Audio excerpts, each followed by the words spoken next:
Hello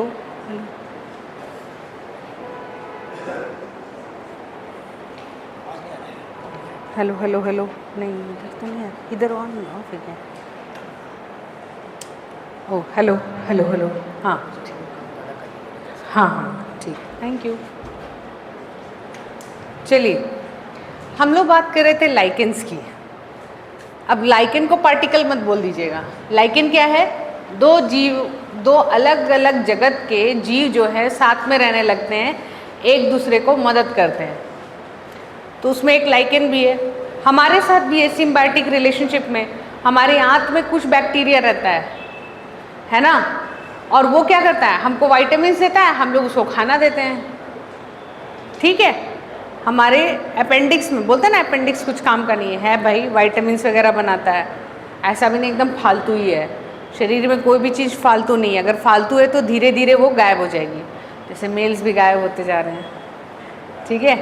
after ये अनुमान है 50,000 ईयर्स के बाद शायद मेल, अभी बहुत टाइम है ना। अभी आपको बताया भी था कि एक मगरमच्छ था जिसको कैप्टिव में रखा गया था, और उसके अंडे से क्या नेक्स्ट फीमेल ही निकली बिना कोई मेल पार्टनर के। Parthenogenesis is getting real, animals में भी मिलता है ये चीज़, ठीक है। सो अब आ जाते हैं लाइकेंस क्या है। तो भाई ये एल्गी और फंजाई का एसोसिएशन है। इसको हस्बैंड वाइफ रिलेशनशिप या मास्टर स्लेव रिलेशनशिप भी बोलते हैं, ठीक है। और ये फंजाई क्या चीज़ है, ये अच्छे संकेतक हैं क्या? प्रदूषित क्षेत्रों में ये होते ही नहीं हैं, ठीक है। हम लोग ये पढ़ चुके हैं, बस ब्रीफ बता दे रहे हैं। लाइकेन आप लोग लिख चुके हैं, मेरे ख्याल से लिख चुके हैं ना, नोट कर लिया कीजिए। लाइकेंस है ना, लाइकेंस कहीं लिखे होंगे तो देख लीजिए, एल्गी या फंजाई के बाद लिख लीजिएगा।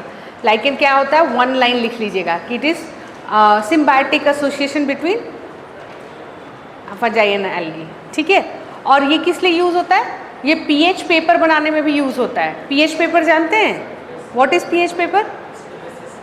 हाँ, एसिड है कि बेस है वो चेक करने के लिए एक पेपर बनाते हैं लोग। उसको जाके रखिएगा, अगर लाल है, लाल से ब्लू हो गया मतलब बेसिक है, ब्लू से लाल हो गया मतलब एसिडिक है, ठीक है। और कुछ नहीं हुआ मतलब न्यूट्रल है, ठीक है, ओके। सो अब नेक्स्ट चलते हैं हम लोग।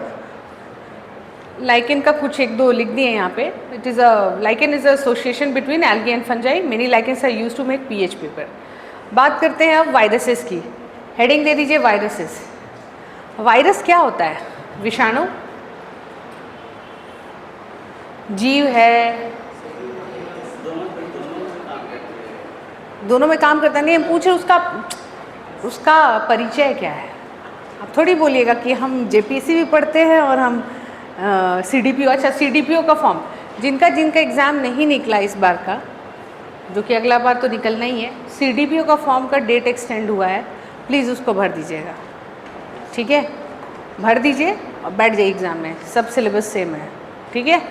थोड़ा सा वो ज़्यादा रटने वाला है, ज़्यादा रटता है, बट डेफिनेटली ट्राई।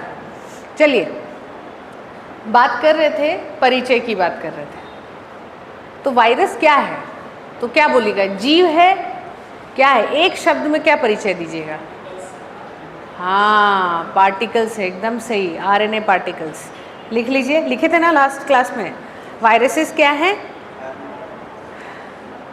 आरएनए या डीएनए पार्टिकल्स, दोनों हो सकता है ना।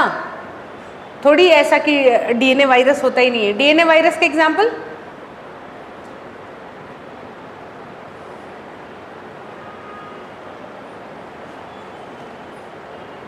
नंदन से पूछने से क्या होगा, बताओ दिनेश।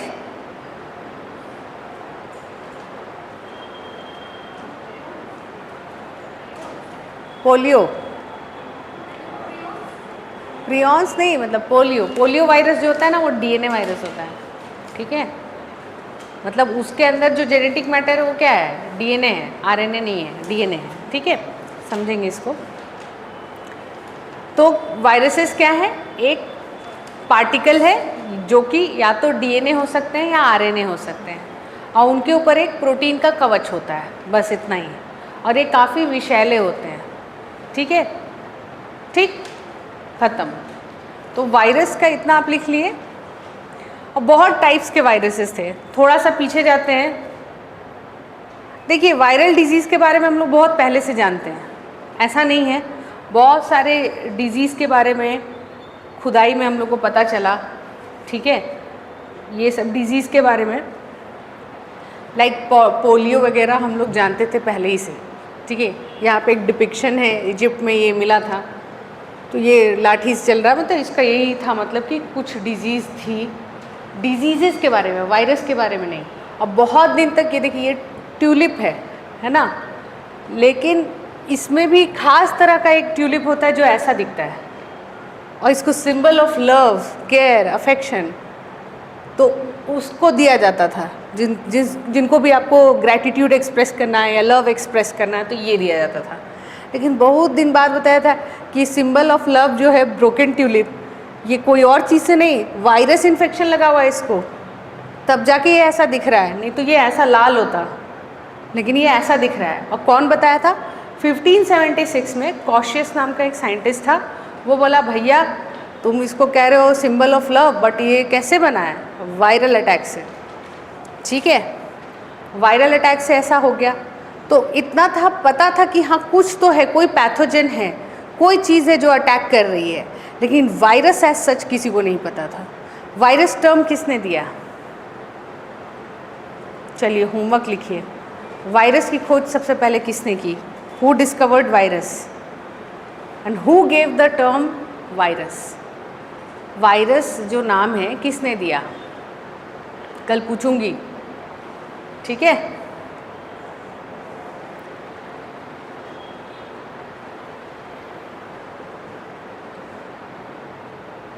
अब देखिए आ जाते हैं, अब एक अजीब चीज़ थी, बैक्टीरिया तो खोजे जा रहे थे। अच्छा इसी में आंसर मिल जाएगा आपको?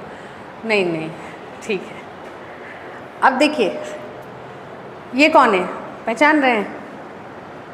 कोई गैस, एनी गेसेस?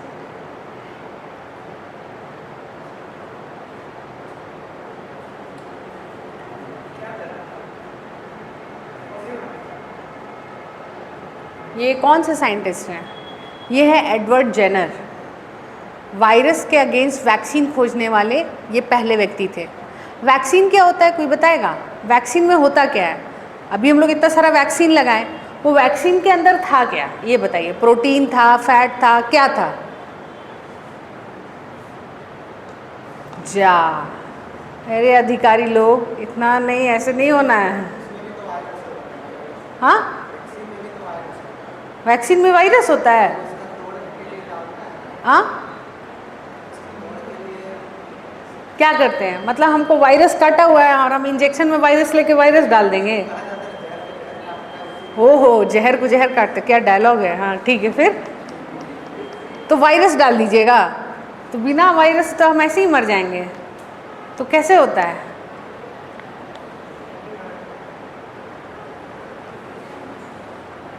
कॉन्फिडेंस की कमी संदीप बाबू, you are correct partially. Obviously हम लोग क्या करते हैं, जो भी वायरस हमारे अगर हमको अफेक्ट किया, देखिए यहाँ पे क्या किया गया था, ये कॉन्सेप्ट एडवर्ड जेनर का था।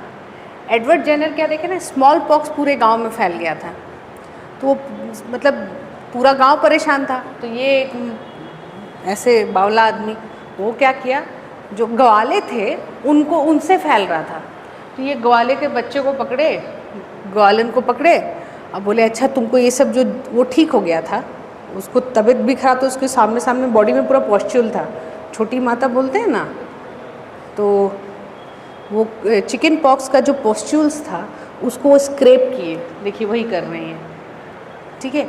वो स्क्रैप करके, क्योंकि वो वायरल इन्फेक्शन था तो उसके अंदर कुछ ना कुछ वायरस ही था, लेकिन इनको नहीं पता था वायरस वगैरह का कॉन्सेप्ट। ये क्या कि उस फोड़े वोड़े को स्क्रैप करके एक डब्बा में जमा कर दिए, ठीक। और उसके बाद दूसरा जो नॉर्मल व्यक्ति था उसके अंदर ऐसे इंसिजन लगा और उसमें घुसा दिए, रगड़ दिए, खिला दिए, ये सब होता था। साइंटिफिक फील्ड बहुत कुछ किया है 1800s में, 1700s में, क्योंकि रिलीजन के अगेंस्ट था। तो साइंटिस्ट लोग जो बोलते थे कि नहीं, लॉजिकल जो थे अपने जान पे खेल के और बहुत सारा चीज़ करके अपना तथ्य को सामने रखे। उसके लिए एक पिटी पार्टी होती थी। पिटी पार्टी मतलब जो भी साइंटिस्ट लोग जो प्रूफ करते हैं, जो अपना थ्योरी को मानते हैं, वो लोग लोगों को प्रूफ करते थे कि देखिए हम ये खा लेंगे और हमको कुछ नहीं होगा। दैट इंक्लूड्स पेशेंट जो ऑलरेडी इन्फेक्शियस डिजीज़ से गुजर रहे हैं और उनको उन्होंने दवा देकर ठीक किया है और उनके बॉडी से जो पोस्ट्यूल्स गिरा है उसको वो लोग खा लेते थे। ये था पिटी पार्टी। पिटी मतलब अफसोस की पार्टी। ये प्रूफ करने के लिए सबको, क्योंकि वो जान बचाना चाहते थे लोगों की, और लोग सुनने के लिए रेडी नहीं था। जो गवर्नमेंट था उस टाइम का या जो भी लोग थे वो मानने के लिए तैयार नहीं रहते थे। तो ये साइंटिस्ट लोग मिल के एक पार्टी करते थे। उस प्लेट में वो तरह तरह इंक्लूडिंग फीकल मैटर्स ये भी किया है लोगों ने। सोचिए, just to prove, just to save life. ठीक है, ये प्रूफ करने के लिए कि अब इन्फेक्शियस नहीं है और हम लोग खाएंगे तो हम लोग इम्यून हो जाएंगे। तो सोचिए साइंटिस्ट लोग कितना कुछ किए। फॉर एग्जांपल एक और साइंटिस्ट हैं, नाम ढूंढ के लाइएगा। ये फूड पॉइजन सुने हैं कि पेट में है ना, हेलियोबैक्टर पाइलरी ऐसे करके एक बैक्टीरिया है, वो आपके पेट में आ गया ना तो आपको फूड पॉइजनिंग हो जाएगा और आप उल्टी कर करके, ठीक है। तो वो क्या किए थे, उनको ये टेस्ट करना था, उनको पेशेंट्स नहीं मिले थे। बहुत रीसेंट बात है, मतलब रीसेंट मतलब 1-2 साल पहले, 100 साल 100 साल के अंदर ही की बात है। तो उन्होंने क्या किया, उनको पेशेंट नहीं मिल रहा था, वो बोल दिए थे कि स्टमक में ये जो इन्फेक्शन है ये हेलियोबैक्टर पाइलरी नाम की बैक्टीरिया प्रॉब्लम कर रही है फूड पॉइजन पे। हेलियोबैक्टर पाइलरी है ना, लिख लीजिए। तो अब क्या हुआ था, पाइलोरी, H पाइलोरी भी लिख दीजिएगा तो चलेगा। अब ये पाइलरी क्या कर रही थी, लोग बोल रहे थे नहीं ये अनपच हो गया होगा या इसलिए लोगों को हो रहा है। Just to prove this the dash scientist, dash में आप लोगों को भर के लाना है, वो क्या किए ना, वो उस पाइलरी का पूरा वायल पी गए और उनको खुद को इन्फेक्शन हुआ। फिर वो अपने स्टमक से उसको आइसोलेट किए और लोगों को प्रूफ किए कि देखो इसी से हुआ था, and he got Nobel prize. देखो उनको जो अपना जान जोखिम में डाल रहा है वो 8 करोड़ रुपया के लिए थोड़ी करेगा, और वो रिसर्च को फंडिंग करने के लिए 8 करोड़ से ज़्यादा लगता है। हम खुद अपना प्रोजेक्ट में मेरा 10-20 करोड़ से ऊपर का काम किए हैं हम, ठीक है। तो 8 करोड़ डजंट मैटर, रिकग्निशन और फॉर द मैनकाइंड, ठीक है। ये होता है जज्बा। तो जाके ढूंढिएगा H पाइलरी को, उनकी कहानी थोड़ा देख लीजिएगा, गूगल में मिल जाएगा शॉर्ट में, फ्री होंगे तो एडवर्ड जेनर क्या देखे, जिस बच्चे में ये स्क्रैप वो डाले या जो भी नॉर्मल बीइंग में वो ये चीज़ को डाले, पोस्ट्यूल्स को, और ये उनके स्किन का पीस को रगड़े, वो व्यक्ति की तबीयत खराब हुई थोड़े दिन के लिए, पर वो ठीक हो गया और पूरे गांव में सबको हुआ इन्फेक्शन। इवन वो अपने फैमिली के बीच में रहा जिसको इन्फेक्शन था, पर उसको इन्फेक्शन नहीं हुआ। तो एडवर्ड जेनर बोले इसी को, बाद में आगे जाके सब लोग क्या बोला, वैक्सीन। तो कहने का मतलब है वैक्सीन क्या होता है, वही वायरस, उसी का एटेनुएटेड फॉर्म मतलब उसको कमज़ोर किया हुआ, इतना कि वो बढ़ ना सके आपके शरीर में।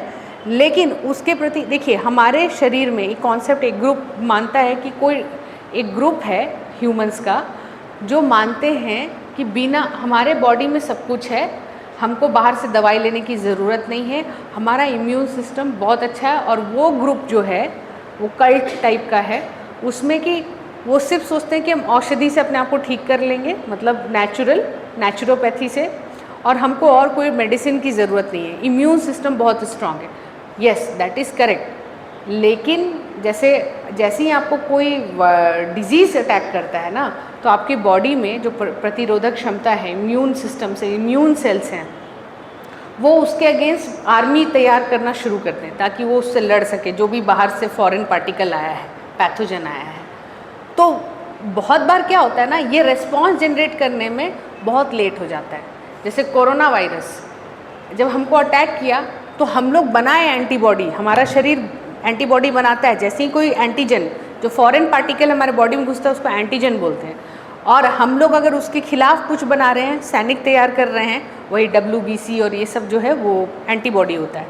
वो तैयार करने में जो समय है ना, वो कभी कभी ज़्यादा ले लेता है, तुरंत तो हो नहीं सकता। अगर मान लीजिए ऑलरेडी बचपन में आपको रोग हो चुका है, सुने हैं कि नहीं कि एक बार पॉक्स हो गया तो दोबारा पॉक्स नहीं होता है, सुने हैं कि नहीं? क्यों नहीं होता है?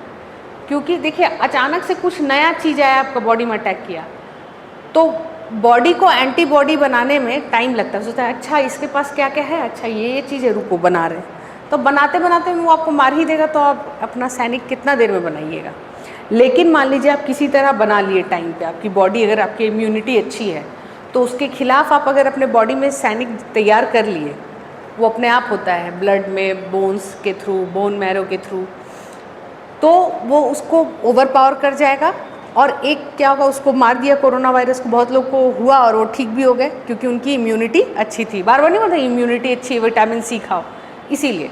अब जब उसको अटैक कर लिया तो फिर क्या करता है बॉडी ना, बॉडी के पास मेमोरी सेल्स होता है, वो एंटीबॉडी जो नया बनाया है उसका वो कॉपी रख लेता है कि हाँ भाई अगली बार अटैक किया ना तो पट से 5 मिनट में बना के भेज देंगे। इसी को कहते हैं memory B cells. Memory T cells, memory B cells होते हैं बॉडी में, वो मेमोरी रखते हैं। इसीलिए जब दोबारा वो डिजीज़ आपको अटैक करती है तो उसके खिलाफ सैनिक ऑलरेडी तैयार है, बस आप खाना अच्छे से खाए होंगे तो तुरंत तुरंत मल्टीप्लाई कर जाएगा और आपको बचा लेगा। समझ गए? तो यही होता है वैक्सीन का। तो पहले क्या किया जाता है, आपको कमज़ोर करके वायरस को दिया जाता है वैक्सीन में, कमज़ोर करके आपको बॉडी में डाल दिया गया। तो आपको इसीलिए बोल रहे, सुने नहीं थे कोविशील्ड और कोवैक्सीन के टाइम में कह रहे उसको वैक्सीन लेने से बुखार आ जा रहा है, बहुत लोग वैक्सीन लेकर मर जा रहा है। क्यों? उसकी इम्यूनिटी इतनी कमज़ोर थी कि वो वैक्सीन जिसमें वो कमज़ोर करके उस वायरस को डाला गया था, कोरोना वायरस को, वो उसको भी नहीं बना पाया। ठीक है, एंटीवायरल ड्रग्स उतने सक्सेसफुल नहीं है, बहुत रेयर।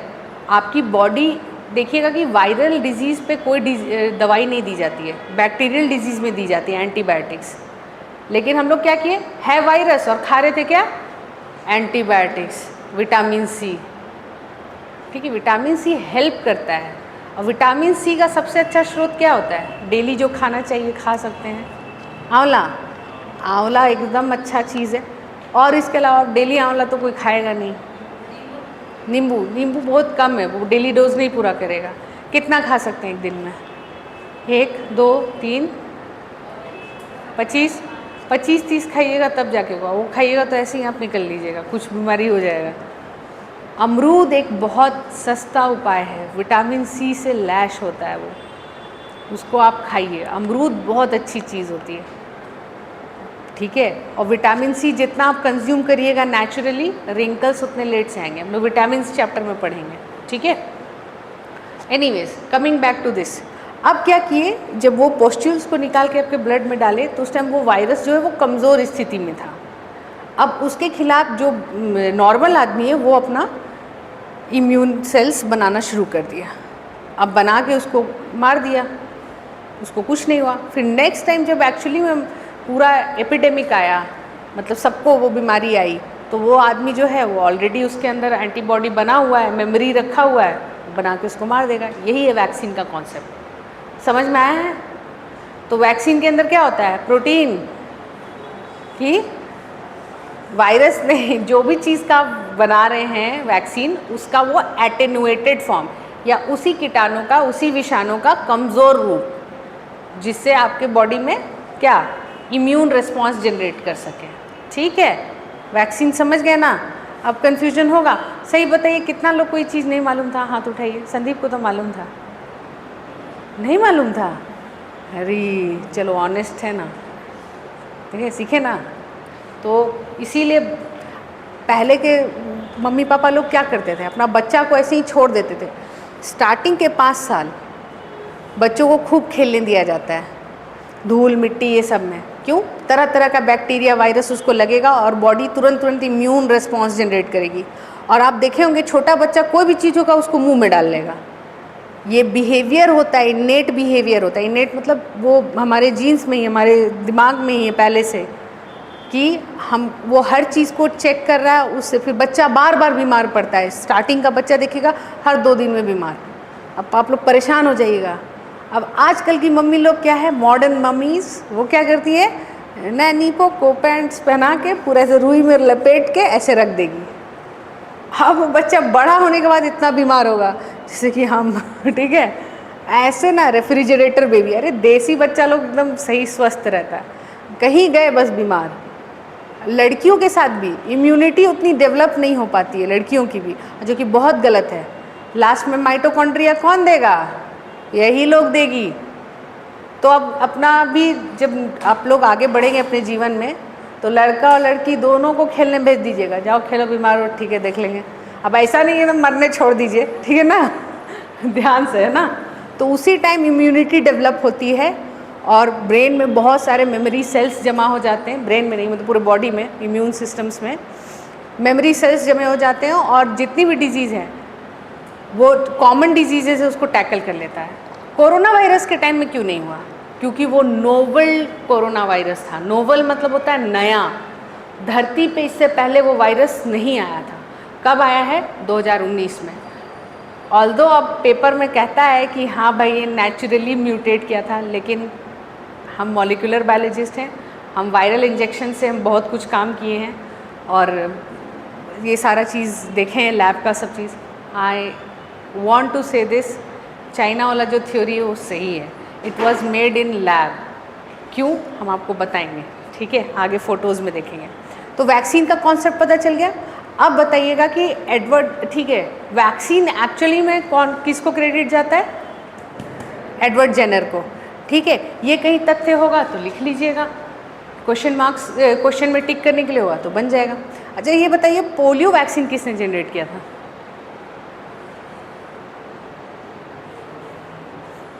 पोलियो। और इंडिया बोलता है क्या, हम लोग पोलियो फ्री हैं, हम लोग हैं पोलियो फ्री, ऑन पेपर हैं। झारखंड में क्या बोलता है, ओपन डिफिकेशन फ्री हैं, मतलब खुले में शौच कोई नहीं जाता। बाहर निकलिएगा सुबह सुबह और आबादी मैदान में आपको दर्शन हो जाएगा। On paper we are very good.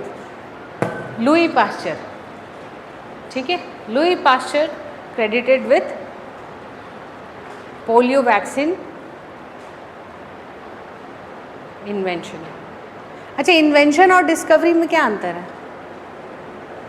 Discovery और इन्वेंशन ये दो शब्द हैं, क्या अंतर है, दोनों सेम है, क्या है अंतर। हाँ ठीक, और डिस्कवरी जो इंसान के द्वारा नहीं खोजा गया है।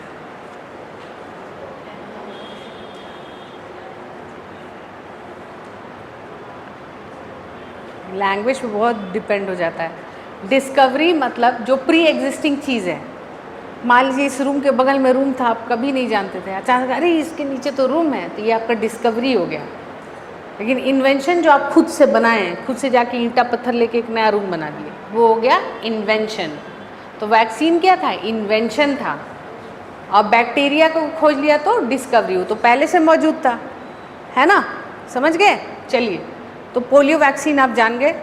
कुछ और वैक्सीन्स के नाम और ये सब चीज़ आप थोड़ा देख लीजिएगा।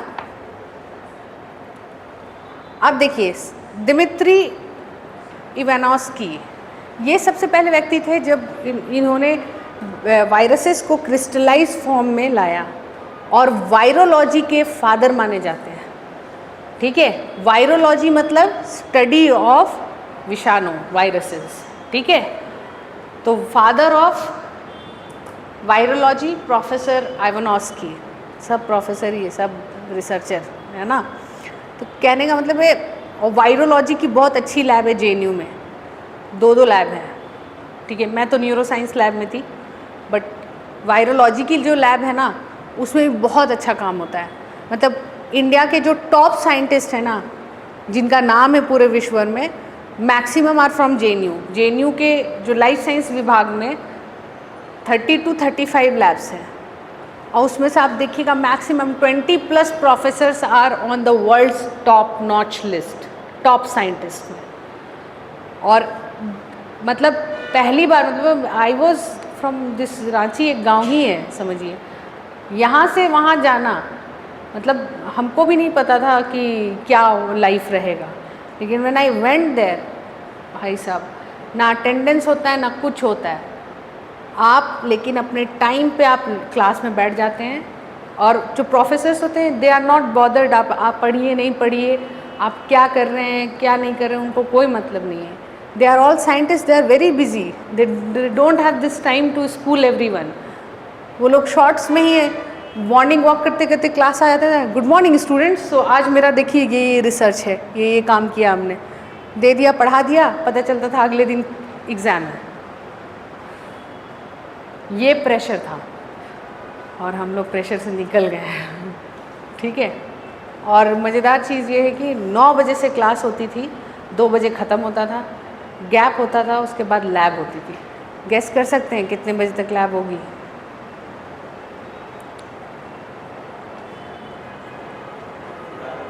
हाँ, 11 बजे तक रात में? अरे बाप रे, 6 बजे तक ना? ठीक है। और 9 बजे तक नहीं रे, ज़्यादा नहीं, सुबह 2 के 3 बजे तक। पहला दिन जो जेएनयू में हम गुजारे थे आज भी याद है। सो लिटरली मेरे को हॉस्टल मिला, हम लोग अपने जेवियर से हम लोग 4-5 लोगों का सिलेक्शन हो गया था। सब बोला झारखंड में लीक होता है क्या? हम लोग क्वेश्चन नहीं पढ़ाई होता है। हम लोग पहुँचे सुपर 30, ठीक है, जितने लोग थे जो भी कैटेगरी, सबको 5 रुपये हॉस्टल की फ़ीस। और हमको पता नहीं, मेरा बीएचयू में रैंक आया, जेएनयू में रैंक, मतलब एसीबीआर में भी सिलेक्शन हो गया। जितना एंट्रेंस दिए थे सब में टॉप 10 टॉप 2, किसी में 20 भी आया, एंथ्रोपोलॉजी में भी सेकंड आया, all India rank. These were like very funny thing. और हमको जैसे ही हम बीएचयू में एडमिशन लिए 20,000 रुपये जमा किए, तब तक एसीबीआर निकल गया। तो पता तो था नहीं, रांची से कुछ नहीं पता था ये सब के बारे में। बस हम सोचे कि फ़ीस कितना है, देखे 7,000 रुपये लग रहा है एसीबीआर में। तो हम बोले नहीं पापा यहाँ नहीं लेंगे एडमिशन, 7,000 पैसा बचाना था। लड़की लोग सोचती है ना, हाँ मम्मी पापा को कष्ट नहीं देंगे। गए एसीबीआर गए, वहाँ एडमिशन लिए। उसके जैसे ही एडमिशन लेके हॉस्टल के लिए कर ही रहे थे, जेएनयू का रिज़ल्ट आ गया। फिर हम पूछे अपनी दोस्त से, डॉक्टर रिचा से, मतलब अभी डॉक्टर रिचा है, she is now in US. तो पूछे कि फ़ीस कितना हो, तो बोली 5 रुपये लगा। तो हम बोले अच्छा ठीक, इसमें भी नहीं लेंगे एडमिशन। जेएनयू चल गया। पहला सेमेस्टर 200 से भी कम रुपए। हॉस्टल गए, ऐसे ही हम लोग को झारखंडी बिहारी करके सब टीज़ करता है। बोला 5 रुपये। तो हम बोले सर मजाक मत करिए सर। बहुत देर तक हमको विश्वास ही नहीं हुआ। पापा बोलो कुछ कमी है तो बोलो बेटा, अकाउंट में डालते रहते। हम बोले पापा 5 ही रुपये लग रहा है। वो सोचते कि मजाक कर रही है। It was very funny. अब क्या हो, मेरे अंकल हमको छोड़ने के लिए गए, हम लोग सब दोस्त लोग बाल्टी वाल्टी खरीद के, तो सब अपना दोस्त लोग को सब सेट होने लगे। तो एक हॉस्टल था, मतलब होटल था, वही कैंटीन, वहाँ लिखा होता 24/7। 24/7 हम जाके उसी काउंटर पे सामने बोल रहे हैं कि 24/7 ये कैसा कैंटीन है, 24 घंटा 7 दिन। तो वहाँ पे इतने ऐसे से घुंघरेले बाल वाला आदमी था, वो ऐसे, yes madam what do you want? हमने पराठा। ठीक है, 24 घंटा 7 दिन कौन खाता होगा यहाँ? तो कि विच डिपार्टमेंट मैडम? हमने लाइफ साइंस, पूरा एकदम चौड़ा होके। देखिए मैडम को मलाई मार के देना। तो ठीक है, पगलैट है, 24 घंटा 7 दिन कौन खाएगा? अब क्या हो, पहला दिन क्लास गए, 9 बजे से पहुंच गए, 2 बजे ब्रेक हुआ, वापस धूप में पैदल आओ अपने हॉस्टल गोदावरी। सारी नदियों के नाम पे सारे हॉस्टल्स हैं और माहौल बहुत अच्छा है। डीएसपी भी बैठा रहता था लाइब्रेरी में। और हम लोग मतलब हम लाइब्रेरी क्यों जाते थे पता है? पढ़ने उड़ने नहीं जाते थे, बहुत गर्मी थी, हॉस्टल में एसी नहीं था, लाइब्रेरी में एसी था, 8 रुपये लगता था, मस्त एसी चला के सोते रहो, है ना। लेकिन कितना देर सोओगे? फिर पढ़ना पड़ता था, इतना पढ़े कि आउट ऑफ इंडिया। ठीक है, फिर क्या हुआ, जब मेरे जैसा अगर लोग जा सकता है ना, तुम साधारण परिवार से हैं, तो आप लोग कोई भी कहीं भी जा सकता है, सही बता रहे हैं। तो फिर क्या हुआ, जब आए वापस हम लोग, क्लास में प्रैक्टिकल शुरू हुआ, वही ई कोलाई को उगाना था। ठीक, 5 बजा, हम लोग को कुछ आ ही नहीं रहा था। पाइपेट वाइपेट देखे थे, रांची में सन जेवियर सबसे अच्छा कॉलेज है, फिर भी वहाँ पे हम लोग ये सब चीज़ नहीं देखे थे। अब वो काम करना था, रिसर्च करना था, हम लोग सब भगवा के एक दूसरे को देख रहे थे। मतलब बोला गया ग्रुप बांट लो 30 का, तो 5-5 का ग्रुप बना। जो लास्ट ग्रुप था उसमें सब जितने भी छटे हुए थे ना सब वहीं रह गए। सो उस ग्रुप में सारे रांची वाले, सारे मध्य प्रदेश वाले, सब छटे हुए लोग जो थे जिनको कुछ नहीं आता था, बैल लोग, सब वहीं एक साथ, किसी को कुछ नहीं पता कि क्या करना है। सीखने लगे। 5 बजे हम बैग उठा के जाने लगे। तो वो एक बहुत बड़े साइंटिस्ट हार्वर्ड से रिटर्न, इज़ वेरी फेमस और famous for other things also, है ना। तो वो बोले हेलो मिस रांची कहाँ जा रही हैं? बोले सर 5 बज गया घर जा रहे हैं। बोले 5 बज गया घर जा रहे हैं, कौन सा घर? मैं हॉस्टल सर। ये एक्सपेरिमेंट कौन करेगा? ई कोलाई को आपको उगाना है। तो बोले सर तो कल कर लेंगे। तो सामान ऐसे ही छोड़ के जाइए, ई कोलाई फैल जाएगा लैब में पूरा। बोले ओ ऐसा करो बेटा, जब ई कोलाई का ग्रोथ स्टेशनरी फेज पे आए बताएंगे क्या होता है, तो तुम चले जाना। ठीक है सर। 8 से 10 लंच मिलता था, डिनर मिलता था 8 से 10।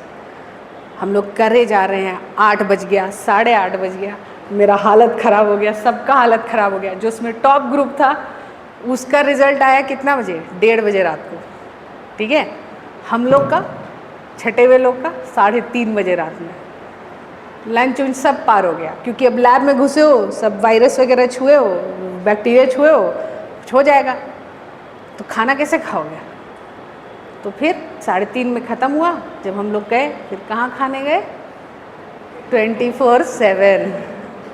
ठीक है। बोला oh welcome to life sciences madam. बोले ओके समझ गए अब। तो मेरा जो 2 साल निकला है ना, उसका घर मेरे ही चलते चला होगा। तो yes it was very difficult, but PG की पढ़ाई, घर में बोलने में डर लगता था कि 11 बजे कहाँ हो, तो कैंपस में ही रहते थे भाई, लैब में रहते थे। सारा सोशल लाइफ ख़त्म। कौन जी रहा है, कौन पैदा हो रहा है घर में, कौन मर रहा है, कुछ नहीं फ़र्क। काम करते जाओ, नहीं मतलब आपको फुर्सत ही नहीं कि कुछ और सोचिए। एक दिन छुट्टी हुआ पूरे सब लोग 6 महीने बाद, एक दिन छुट्टी हुआ, एक दिन छुट्टी मिला हम लोग को। उस दिन सब 30 के 30 हम लोग मिल गए गंगा ढाबा पर। क्या हो रहा है, बोर हो गया तो हाँ कुछ लैब में काम ही कर लेते हैं। शाम के 5 बजने तक सब लोग वापस लैब में घुस गया। ऐसा क्रेज़ी लाइफ था। मतलब इट इज़ वेरी, मतलब बहुत अच्छी ट्रेनिंग, इन शॉर्ट यही बोलेंगे, बहुत अच्छी ट्रेनिंग हुई हम लोग की। मतलब अगर आप लोग को अगर आर्थिक तंगी है या कुछ है, आपके भी फैमिली में लगता है कि ऐसा है, तो जेएनयू की तैयारी करवाइए। अब ये नहीं वहाँ जाके मस्ती कर रहे हैं, फोकस रहिए, नहीं तो वहीं रह जाइएगा। सक्सेस ऐसे ही नहीं मिलता है। एंड डेफिनेटली फ़ी कम है और वहाँ पे सच में पढ़ाई होती है। मतलब वहाँ जो चला गया ना, कुछ और सोचेगा, उसको सीरियसली वो मैनकाइंड के लिए काम करेगा। कितना भी पैकेज दे दो, एग्जाम्पल हम भी हैं। ठीक है। So this is what JNU's. But anyways come back to year, कहाँ से कहाँ चले गए। वायरसेस की 2 लैब है वहाँ पे। एक प्लांट वायरसेस पे काम करती है, प्लांट वायरस, और एनिमल वायरस। एनिमल वायरस पे बहुत कम काम होता है वहाँ पे। प्लांट वायरसेस पे क्यों काम होता है बताइए? प्लांट वायरस क्या करता होगा? क्या एनिमल वायरस और प्लांट वायरस अलग होता होगा? क्या अंतर होगा? इससे क्वेश्चन आया था लास्ट टाइम।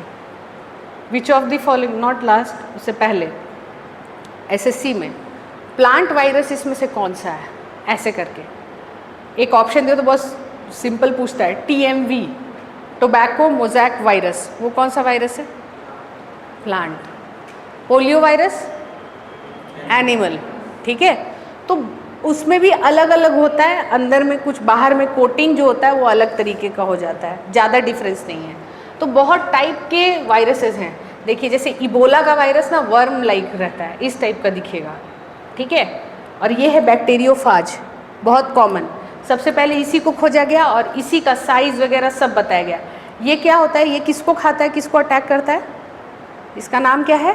अब देखिए बैक्टीरियोफाज, एक क्वेश्चन आया था बीपीएससी में। Bacteriophage is virus, bacteria, fungi, algae, क्या होगा? वायरस। लेकिन नाम क्या है? अरे रे बैक्टीरियोफाज है, अच्छा तो बैक्टीरिया है, मार दिया सर। ठीक है, इसको ध्यान दीजिएगा। बैक्टीरियो और फाज मतलब क्या होता है? खाना को बोलते हैं फाज, मतलब खाने की प्रक्रिया को। तो बैक्टीरियोफाज मतलब बैक्टीरिया को खाएगा। कहने का मतलब ये किसको अटैक करेगा?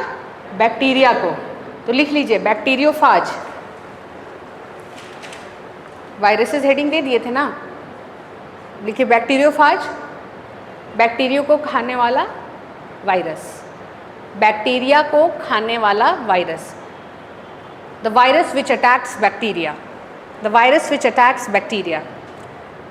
अब देखिए इन्फ्लुएंजा हमारा भी क्या है, कोरोना वायरस क्या था, फ्लू वायरस था, ठीक है ना, हवा से, ये देखिए इस तरह का था, और ये ऐसे निकला हुआ देख रहे हैं, ये क्या है, ये है स्पाइक प्रोटीन्स। मतलब वो कोटिंग आपको समझाया था ना प्लाज्मा मेम्ब्रेन वाला, उसमें तो लिपिड बाइलेयर था और प्रोटीन था, लेकिन जो वायरस के पास होता है ना टोटल प्रोटीन का बना हुआ होता है, टोटल प्रोटीन, और बीच में उसका डीएनए या आरएनए रखा हुआ रहता है, ठीक है। और प्रोटीन का कोटिंग है इसीलिए बड़ा घातक हो जाता है। और आप जान लीजिए धरती पे सबसे पहला जो प्राणी आया था ना उसका जो कोट बना था दैट वाज ऑफ प्रोटीन, हम लोग पढ़ेंगे इवोल्यूशन में, ठीक है। और सबसे पहले आरएनए आया था, उसके बाद डीएनए आया, ठीक, हम लोग पढ़ेंगे, उसको पढ़ना है। तो ये जो कोटिंग देख रहे हैं आप, ये जो ऐसे स्पाइक्स निकला हुआ है, यही है आपका स्पाइक प्रोटीन, और इसका क्या यूज़ है अभी हम आपको बताएंगे। तो वायरसेस आप समझ गए ना, एक दो एग्जाम्पल लिख लीजिए, HIV, इन्फ्लुएंजा। चलिए आगे बढ़ते हैं। ये देखिए ये फाज बैक्टीरिया, सबसे पहले इसी को डिस्क्राइब किया गया था। और देखिए इलेक्ट्रॉन माइक्रोस्कोप में इतना छोटा दिखता है, कितना, 50 नैनोमीटर, वो स्केल आपको याद होगा कितना छोटा होता है, बहुत छोटा, बहुत सूक्ष्म। इसको देखने के लिए ना इलेक्ट्रॉन माइक्रोस्कोप चाहिए, वो भी बहुत अच्छा वाला। इंडिया में बस 2-4 जगह ही इलेक्ट्रॉन माइक्रोस्कोप है। And I am very happy to express, जब जर्मनी में पहला दिन गए थे लैब में, जब मेरे बॉस हमको घुमा रहे थे कि तुम्हारा लैब कौन सा है, ठीक है, पूरा इतना बड़ा एप्पल का पूरा मैक वैक सब लगा के दे दिए थे कि this is your lab, this is your cabin. अरे इतना खतरनाक। और उसके बाद एक चाबी पकड़ा दिए, छोटा सा रूम था, हम खोल के देखे, हमको कुछ दिखा नहीं। फिर उसमें बोले कि now you will handle it. मैं sir what is it, just have a look. हम कभी तो देखे नहीं थे, जहाँ कूद के देखे पूरे रूम में भरा हुआ बड़ा सा इक्विपमेंट रखा हुआ था, and that was electron microscope. हमने sir I don't know how to run, you have qualified this fellowship, this is the key, I want to see it running in 1 week, ऐसे, ठीक है। These are the challenges you will see. Interesting था। तो उसमें आप देखिएगा ना electron microscope में इतना छोटा छोटा दिखता है, बहुत बढ़िया दिखता है, ठीक है। ये नॉर्मल माइक्रोस्कोप से नहीं दिखेगा। तो वायरसेस के साथ काम करने के लिए आपको इलेक्ट्रॉन माइक्रोस्कोप चाहिए ही चाहिए। अब एक बहुत कॉमन जो HIV का वायरस है, सब पहले HIV का वायरस को ही डिस्क्राइब करते थे, हम लोग भी बेसिक चलेंगे, कोरोना को भी एक बार देख लेंगे। देखिए ये प्रोटीन कोट होता है, इसको बना लीजिएगा।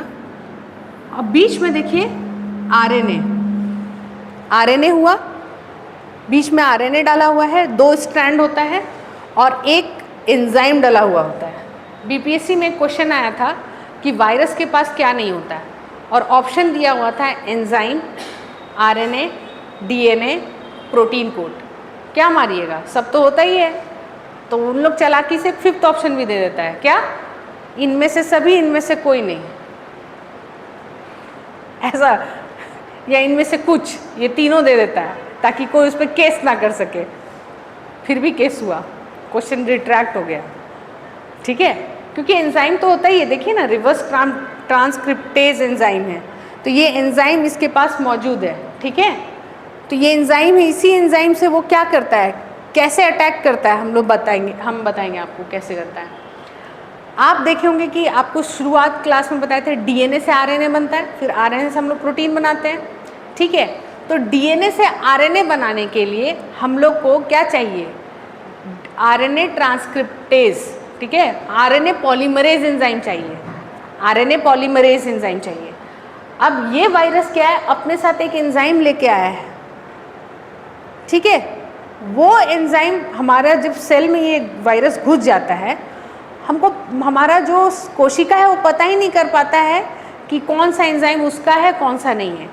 ये एंजाइम छुप के आता है और हम लोग का जो डीएनए से आरएनए बनाना है और आरएनए से प्रोटीन बनाना है, यहाँ पे ये हाईजैक कर जाता है। हमारी कोशिका फिर वायरसेस की बात सुनने लगती है।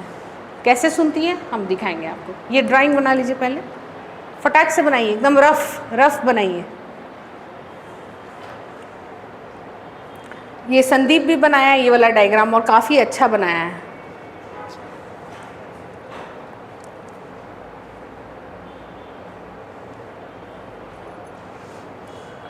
बन गया? अच्छा, नहीं, रफ बनाइए, एकदम रफ।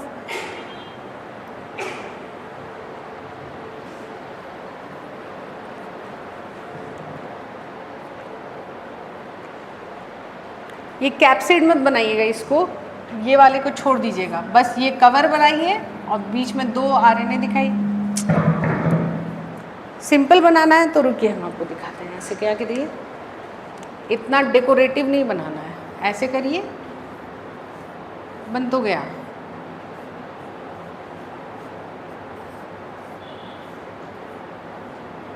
कितना टाइम लगा? मिली सेकेंड, 1 सेकेंड, ठीक है। अब यहाँ आप लिख दीजिए ये protein code, protein code Hindi में भी लिख सकते हैं। और इसको क्या लिखे? आरएनए, और इसको क्या लिख दिए? Reverse transcriptase. हो गया, इतना ही करना है, और ज़्यादा नहीं करिए, ना सिंपल बनाइए। बन गया?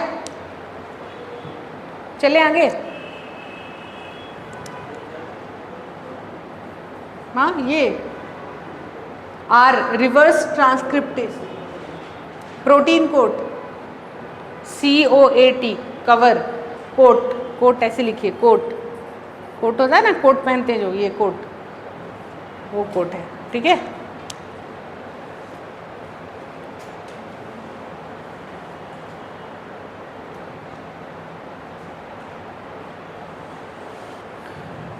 ठीक है, हो गया। चलिए नेक्स्ट देखिए कैसे अटैक करते हैं। देखिए वायरसेस कितने टाइप के होते हैं, ऐसे आपको बता दे रहे हैं। डीएनए वायरस होता है, आरएनए वायरस होता है। डीएनए वायरस बोल रहे हैं मतलब उसके अंदर क्या प्रेजेंट होगा? DNA, genetic material. फिर वो डीएनए से आरएनए बनाएगा, आरएनए से प्रोटीन बनाएगा। जब भी वो किसी होस्ट के बॉडी में घुसेगा, मतलब जिसको भी वो अटैक कर रहा है उसके बॉडी में घुसेगा, तभी बना सकता है। बाहर में वायरसेस पूरा भी फैला हुआ है, लेकिन अभी कुछ नहीं कर रहा है आपको। जब तक वो बॉडी में घुसेगा नहीं तब तक आपको अटैक नहीं करेगा। अगर आरएनए वायरस बोल रहे हैं तो क्या करेगा? आरएनए होगा, आरएनए से डायरेक्ट प्रोटीन बनाएगा? नहीं, गलत। ये देखिए HIV का वायरस कितना चालू होता है, इसके साथ क्या था? Reverse transcriptase. याद है सेंट्रल डोग्मा में आपको बताए थे, डीएनए से तो आरएनए बनता है, आरएनए से प्रोटीन बनता है, लेकिन रिवर्स मतलब आरएनए से डीएनए बनाने के लिए इसके पास एंजाइम है, उसी का नाम है रिवर्स ट्रांसक्रिप्टेज। पढ़े थे ना, रिवर्स ट्रांसक्रिप्शन, याद आया कुछ? तो उसके पास रिवर्स ट्रांसक्रिप्टेज है, मतलब वो आरएनए से पहले डीएनए, जैसे आपका ये मान लीजिए आपकी कोशिका है और ये वायरस है, ये पहले आएगा, जानते हैं कैसे फ्यूज़ करेगा? ऐसे फ्यूज़ करेगा, और इसका जो अंदर में मटेरियल है वो इधर लॉन्च कर देगा। क्या लॉन्च किया? आरएनए और ये एंजाइम। आपके पास ये न्यूक्लियस है अपना, आप मज़े में यहाँ पे सारा डीएनए से आरएनए बन रहा है, डीएनए से आरएनए बन रहा है। इसके पास डीएनए से आरएनए बनाने के लिए हमारे पास आरएनए पॉलीमरेज होता है। पढ़ेंगे, ये पढ़ना है आपको, उधर भी फिर से एक्सप्लेन करेंगे, ठीक है। तो अब ये क्या करता है? सीधे अंदर घुस जाता है। ये रिवर्स ट्रांसक्रिप्टेज पहले क्या करता है? हमारा ही राइबोसोम वगैरह को यूज़ करके इस आरएनए से पहले डबल स्ट्रैंडेड उस वायरस का प्रोटीन बना, ये डीएनए बना लेता है। अब ये डीएनए जो है ना, मतलब अंदर घुस गया, अब ये डीएनए है, अब हम लोग का जो डीएनए पॉलीमरेज है, इस डीएनए और अपना डीएनए पे फर्क नहीं कर पाता है। अब वो इस डीएनए से फिर आरएनए बनाएगा, और फिर आरएनए से क्या बनाएगा? प्रोटीन, तो वायरल प्रोटीन। तो वायरस का प्रोटीन हमारी कोशिका में भर जाता है, और वो प्रोटीन क्या करेगा? वायरस का थोड़ा सा बाहर का खोल बनाएगा, कवर, एंजाइम, और फिर ये फट के मतलब खूब सारा हो जाएगा, छोटा छोटा वायरस कोशिका में भर जाएगा, और ये फट जाएगा कोशिका, और ये वायरस फिर रिलीज़ हो जाएगा। अब बगल बगल की कोशिकाओं में फिर घुसेगा, फिर वहाँ पे जाके मल्टीप्लाई होगा, प्रजनन नहीं करता है, ठीक है ना, समझ रहे हैं। हमारा जो डीएनए का जो सिस्टम है, डीएनए से आरएनए प्रोटीन बनाने का सिस्टम है, उसको ये हाईजैक कर लेता है। हमारा जो केंद्रक है वो पता ही नहीं कर पाता कि वो डीएनए किसका है। उसमें जो एंजाइम है डीएनए पॉलीमरेज, उसको थोड़ी पता है कि किसका डीएनए है। वो जो भी डीएनए आएगा उस पर बैठ के उससे आरएनए बनाने का उसका काम है। अब उसको डीएनए कोई सा भी दे दो, ठीक। तो इस तरीके से कोशिका के अंदर खूब सारे वायरस हो जाते हैं। एक ही सेल के अंदर समझो 10-20 हज़ार वायरस। सोचो वो फटेगा कोशिका, और हमारे बॉडी में कितनी सारी कोशिकाएं हैं, बगल वाली कोशिका में घुसेगा, फिर वही प्रोसेस रिपीट। तो इसीलिए आदमी धीरे धीरे धीरे धीरे बीमार होता है। और इतना कि आपकी सारी कोशिका जब फट जाएंगी तो आप बचेंगे, तो बस वही होता है, इसीलिए डेथ। तो अगर मान लीजिए कोई वाइटल एरिया का सारा कोशिका फट चुका है, उसमें वायरस घुस चुका है, तो इसीलिए आप, और बहुत स्पीड से होता है, 10-10, 20-20 मिनट में। देखते हैं वायरल फीवर एकदम स्पीड से आता है, एकदम 109 बुखार भी गया है लोगों का। हम तो कभी नहीं देखे थे, अपने फैमिली में देखे 109 बुखार। तो दिस हैपन्स वायरल, इसीलिए बोलते हैं ना वायरल हो गया, मतलब जल्दी बढ़ गया। अरे उसका वीडियो क्या हो गया, तो वायरल हो गया। टिकटॉक वीडियो बनाया था, वायरल हो गया। वायरल मतलब बहुत फास्ट से इन्फेक्शन हो रहा है, ठीक है। तो ये इसमें और भी पार्ट्स हैं, ये जानने की ज़रूरत नहीं, ऐसे ही दिखा दिए, ठीक है। चलिए, हम लोग प्लांट वायरसेस क्यों पढ़ते हैं? क्योंकि वायरल डिजीज़ बहुत सारे हो जाते हैं प्लांट्स में, तो वही आपको याद करना है, ठीक है। थोड़ा मोड़ा क्वेश्चंस रहता है। ये देखिए, ये खैनी का पौधा है, टोबैको लीव्स। अब इसमें अगर वायरल इन्फेक्शन हुआ ना, अगर वायरस इसके सेल्स में, इसमें भी कोशिका है, तो इस एरिया के कोशिका में घुसा वायरस, तो देखिए यहाँ ऐसा हो गया, इस तरीके से हो गया, और फिर धीरे धीरे पौधा जो है वो मर जाता है, ठीक है। तो उसी को टोबैको मोज़ैक वायरस बोलते हैं, एक एग्जाम्पल के तौर पे। और पहला प्लांट वायरस जो खोजा गया था वो इसी में खोजा गया था, ठीक है। तो आप कभी भी किसी में इस तरह का देखें तो समझ जाइए या तो वायरल इन्फेक्शन है या तो बैक्टीरियल इन्फेक्शन में भी स्पॉटिंग होता है। तो वो जो वैज्ञानिक लोग हैं वही लोग बताते हैं, और उसके हिसाब से आपको फंगीसाइड या फिर कोई क्या बोलते हैं, रसायन देते हैं, जो आप छिड़काव करेंगे तो आपका पौधा बच जाएगा, है ना, होता है ना। तो इसीलिए इसके लिए कौन सा किसान मित्र भी करके भी बहुत लोग खोले हैं, मतलब गवर्नमेंट ऑफ इंडिया का ही है किसान मित्र। क्या है योजना, कोई बताओ? किसान मित्र भी होगा, बताना हमको, कल अपडेट करना। तो they help you to know कि आपके खेत में कौन सा बीमारी लगा है, और फिर उसके हिसाब से आपको पेस्टिसाइड या कोई रसायन दिया जाता है जिसका आप छिड़काव करके अपनी फसल को बचा सकते हैं। एग्रीकल्चर में हम लोग और डिटेल में पढ़ेंगे ये सब, ठीक है। तो देखिए प्लांट वायरस कैसा दिखता है, आपको दिखा रहे हैं ऐसा, ठीक है, बड़ा अजीब। इसके ऊपर कैप्सिड होता है, ऐसे छोटा छोटा प्रोटीन का रहता है, और ये अंदर की ओर है, ये बाहर दिखा रहा है आरएनए, ठीक है। थोड़ा सा अलग रहता है, और उतना डीप नहीं जानना है, बस जानिए प्लांट वायरस होता है, एनिमल वायरस होता है, इससे ज़्यादा नहीं जानना। अब बात करते हैं, हमारा कोरोना वायरस भी देख लीजिए कैसा दिखता था। अब as a molecular biologist who has already work for last 10 to 12 years, hands on experience, ये जो इसका जीनोमिक आरएनए था ना, काफ़ी बड़ा था, और बहुत ज़्यादा इसका, ये फ्लू वायरस सार्स को वायरस जो है ना, उसी का ये म्यूटेटेड फॉर्म है।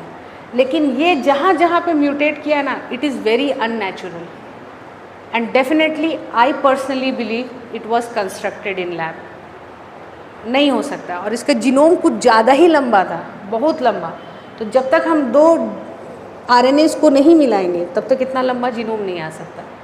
तो I believe in the first real theory, bioweapon, और बहुत सारे कॉन्स्पिरेसी थ्योरी हैं, but don't pay attention to it. इसमें एक RNA पूरा है, और ये आपका प्रोटीन का कोट है, और ये जो स्पाइक प्रोटीन देख रहे हैं ना, यही आपके शरीर पे सतह पे बैठता है, और ये स्पाइक प्रोटीन अगर गलती से आपके कांटेक्ट में आया तो ये अटैक करेगा ही करेगा।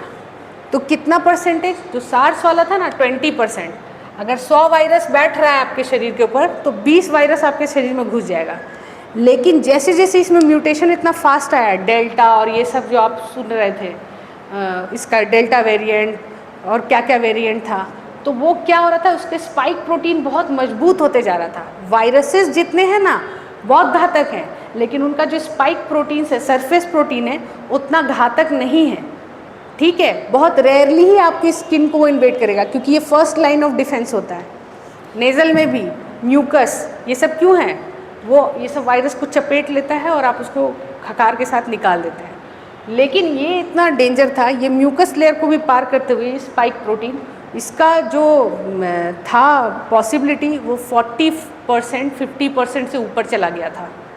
तो जितने लोग कांटेक्ट में आ रहे थे उनको हो ही रहा था। इसकी साइज़ कितनी है पता है? कोरोना वायरस का जो आपका लैंडस्लेट पब्लिकेशन जिसको हम लोग फॉलो किए थे और वैक्सीन बना रहे थे, 125 नैनोमीटर का था साइज़, 150 नैनोमीटर तक का साइज़ था। और मास्क जो आप पहनते हैं उसमें पोर कितने साइज़ का था बताए थे ना, 300 नैनोमीटर का था। तो वो सब दकियानुसी बात था, वो तो छेद से घुस ही जाएगा वायरस। पब्लिक इमेज को कुछ तो करना था ना, इसीलिए बोला मास्क पहनिए। मास्क पहनने के बाद भी लोगों को इसीलिए हुआ, क्यों? क्योंकि मास्क में जो N95 जो आपका मास्क है उसमें जो छेद था वो 300 नैनोमीटर, उससे स्मॉलेस्ट ह्यूमन कैपेसिटी से बाहर था, उतना उससे छोटा हम लोग बना ही नहीं पा रहे थे। तो अब वायरस का आपका जो मास्क के अंदर जो छेद है उसको माइक्रोस्कोप से देखिएगा तो 300 नैनोमीटर का पूरा होल है, और ये 125 150 का आराम से घुस जाएगा। घुसा भी तभी ना हुआ, वो तो 3 बार हो गया, चौथा बार तो ले ही जाएगा। ठीक है, तो ये है ये। अब ये स्पाइक प्रोटीन, अब आपको हम वैक्सीन के बारे में बता दें, ये क्वेश्चन आया हुआ है और उम्मीद कर सकते क्वेश्चन फिर आए।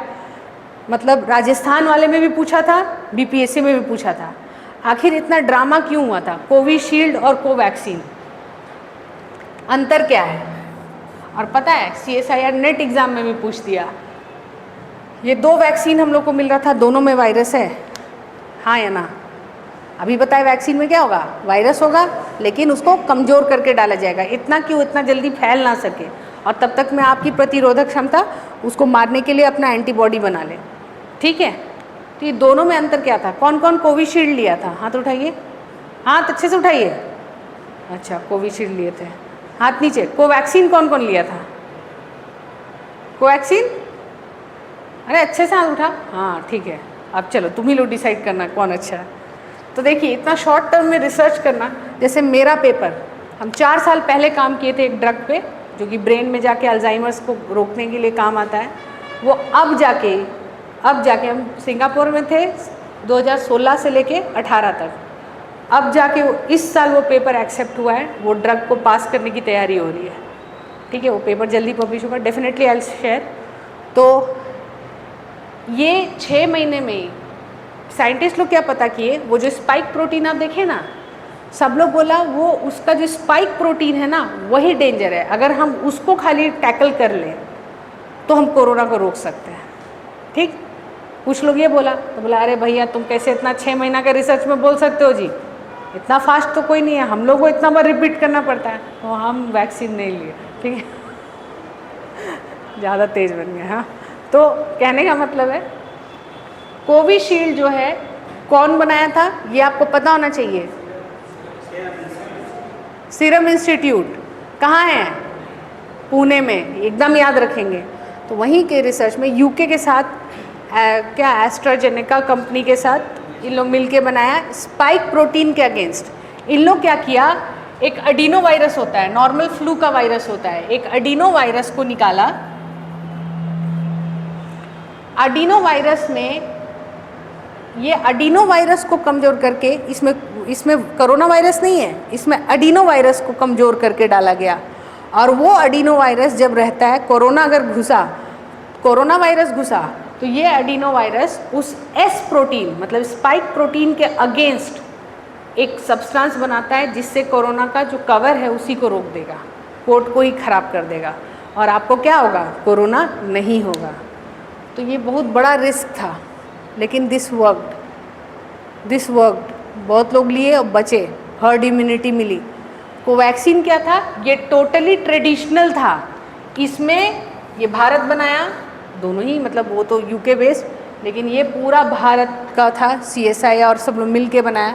इसमें क्या किया गया, कोरोना वायरस को सीधे सीधे लिया गया और उसको कमज़ोर किया गया, इतना कि वो उसका RNA ट्रांसक्रिप्टेज और बाकी सब काम नहीं कर सके, एटेन्यूएटेड रहे। वर्ड क्या है, अंग्रेजी वाले एटेनुएटेड और हिंदी वाले कमज़ोर किया हुआ वायरस लिखेंगे। हमको उसका हिंदी नहीं आता है, देख लेना और बताना हमको भी। एटेनुएटेड वायरस डाला गया, इसमें पूरा वायरस था, कोरोना वायरस ही डाला हुआ था इसमें, वो कमज़ोर किया हुआ था। एटेनुएटेड इतना कि आप में कोई पैथोजेनेसिस ना हो, कोई बीमारी मतलब वो कोरोना ना आए, ठीक है। और ये आपको इंजेक्ट किया गया था, ठीक, स्लो पेस में। लेकिन बहुत बार क्या हुआ कि वायल्स में ही कुछ सर्टेन टेम्परेचर नहीं मेंटेन करने पे ये वायरस वापस से अपना गेन कर लिया, म्यूटेट कर लिया, तो बहुत सारे वैक्सीन में ये एक्टिव फॉर्म में भी चला गया था लोगों के। तो ये सब हो सकता है, यू कांट एक्सपेक्ट कि सब चीज़ 100% ठीक रहे। या बहुत लोग को कमज़ोर वायरस भी डाला गया तो भी वो लोग सह नहीं पाए क्योंकि उनकी इम्यूनिटी वीक थी, उनकी सर्जरी पहले हो चुकी थी, रिसेंटली हुई होगी। जैसे मेरी सर्जरी हुई थी इसलिए मैंने नहीं लिया था ये सब वैक्सीन, मना ही किया गया था, तो यहाँ नहीं होते। तो ये क्योंकि आप जब सर्जरी कराते हैं कुछ होता है। अब मज़ेदार चीज़, इस टाइम में बहुत लोग को गॉल ब्लैडर स्टोन्स हुआ था, ध्यान दिए? गॉल ब्लैडर स्टोन्स, पथरी बहुत लोग को हुआ था, ठीक है। मेरे को भी पथरी हो गया था, ऑपरेशन करा लिए, बाद में पता चला कि नहीं, वो कोरोना वायरस का one of the side effect था। अब कुछ दिन आप सिर्फ नॉर्मल तुअर दाल, वो कौन सा दाल होता है, कुल्थी का दाल, अगर वो खा लेते वो ऐसे ही चला जाता, बेकार में गया गॉल ब्लैडर, ठीक है। चलिए, तो ये चीज़ था, अब समझ गए। तो कोविशील्ड और कोवैक्सीन से क्वेश्चन आएगा टिक मारने के लिए। देखिए अभी लास्ट पीटी तो कब हुआ था ना, पहले हुआ था, ये वाला छोड़ के। तो अभी क्या है, कोरोना हॉट टॉपिक है, ये अभी डाई आउट नहीं किया है। बाकी सब आरपीएससी पूछा है, ठीक है। आपका मध्य प्रदेश का भी पहले एक एग्ज़ाम हुआ था और 2 छोटा मोटा एग्ज़ाम हुआ था, वो सब में पूछा है, तो आप एक्सपेक्ट कर सकते हैं। तो ट्रेडिशनल कौन सा हो गया, कोवैक्सीन। कोविशील्ड क्या हुआ, एडिनो वायरस, याद रहेगा, बस इतना याद रखिए। चलिए, तो इतना ही था, वायरस से इतना ही जानना है। वायरस क्या करता है, हमारे कोशिका के सारे क्या बोलेंगे, मेटाबॉलिज्म पे नियंत्रण कर लेता है और अपने आप को मल्टीप्लाई करवाता है, ठीक है। It hijacks the host system of DNA transcription और ट्रांसलेशन, ये बोल सकते हैं। हाँ, चलने दो, तो सब पे केस चलता है। साइड इफ़ेक्ट है, देखिए साइड इफ़ेक्ट तो आएगा ना 6 महीना में। आप क्या, हम क्यों, मेरा अभी इतना साल क्यों लगा मेरा पेपर पब्लिश करने में, पूरा चेकिंग चल रहा था कि काम होगा कि नहीं होगा। 4 साल तक पेशेंट्स लोग को ये सब एडमिनिस्ट्रेशन कराया गया और ये सब किया गया, उसके बाद पेपर, मेरा पेपर, अच्छा पेपर जो होता है ना अच्छी जर्नल्स में छापने का सबके बस का नहीं होता है। झारखंड बहुत कम टीचर्स, स्पेशली बीआईटी के लोग हैं जो अच्छा पेपर छापते हैं। तो क्वालिटी चेक करने के लिए 2-3 चीज़ें, एक होता है यूजीसी लिस्टेड जर्नल, मतलब पहले फालतू जर्नल में छाप देता है लोग, तो कोई काम का नहीं होता है, पैसा दीजिए छपता है, ठीक है। एक यूजीसी लिस्टेड, मतलब यूजीसी ने क्या किया, इसी पे रोकथाम के लिए यूजीसी लिस्टेड जर्नल निकाला कि जिनका अच्छा जर्नल है, अच्छा काम है, अच्छे से स्क्रूटनी की जाएगी, साइंटिफिक बॉडी उसको देखेगी, उसके बाद ही छपेगा। तो यूजीसी भारत के लिए लागू है।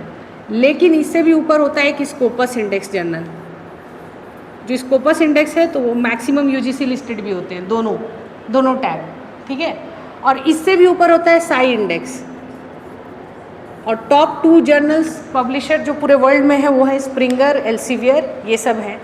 और वो जो भी जर्नल टॉप लिस्टेड होंगे वो उनके पास ये दोनों इंडेक्स होगा। और इंडिया तो एक छोटा पार्टी हुआ ना, अगर साई इंडेक्स और स्कोपस में छाप रहे हैं मतलब बहुत बड़ा काम कर रहे हैं, ठीक है ना। हम क्या, हम तो छोटा मोटा आदमी हैं, हम किस में ही छापेंगे। इसके नीचे भी बहुत सारा जर्नल आता है ना, वो सब होता है पीयर रिव्यूड जर्नल, तो हम किस में ही छापेंगे, हम छापते हैं इसमें,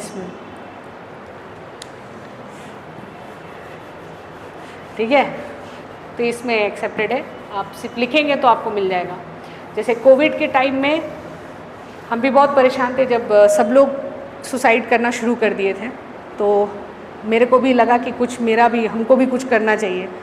तो I wrote 1 paper, research paper, अपना जो भी मेरा पिछले 5-6 साल का वर्क था, कि कैसे आप, अभी तो कहीं कुछ कर नहीं सकते हैं, बढ़िया से सो तो सकते हैं। तो बस मैंने उस पर पेपर में ये लिखा कि इसे सुसाइड में